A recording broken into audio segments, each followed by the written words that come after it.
आज मेरा प्रिपरेशन का डे 38 है और आज जो मैंने अपना टारगेट सेट आउट किया है वो पेंट और फर्नेस का लेवल 2 का पी बाई क्यू मेरे को रिवाइज करना है। और स्टील स्ट्रक्चर का मेरे को जहाँ से मैंने कल छोड़ा था उसके आगे से मेरे को रिवाइज करना है। तो मैंने कल छोड़ा था मेरे को आज रिवाइज करना है स्लॉट वेल्ड और प्लग के बारे में, स्लॉट वेल्ड और प्लग।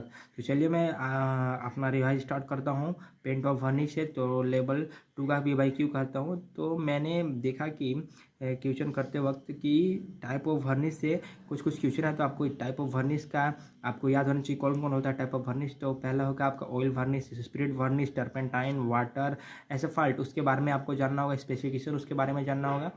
और डिस्टेम्पर्ड क्या होता है, डिस्टेम्पर्ड के बारे में जानना होगा। और फिर है कि कुछ है उसमें पार्ट की, जैसे कि आपका डिफ्लेक्शन ऑफ पेंट क्या क्या है डिफेक्ट ऑफ पेंट में।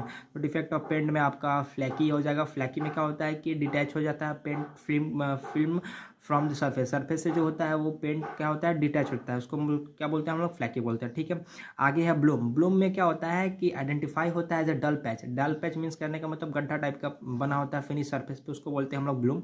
और ब्लिस्टरिंग और पीलिंग होता है कि swelling of paint film and can define a localize loss of adhesion between one or more coating between prime और पेरेंट सरफेस।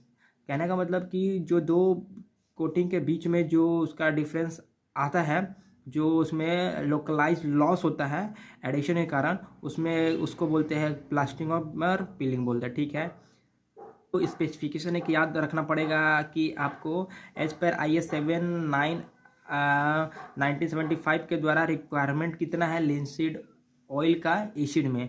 तो आपको डेटा के द्वारा उसको याद रखना पड़ेगा। ठीक है, स्टील स्ट्रक्चर की ओर मूव करते हैं रिवीजन के लिए। तो रिवीजन कल मैंने जहाँ छोड़ा था उसके आगे मैं स्लॉट वेल्ड और प्लग के बारे में।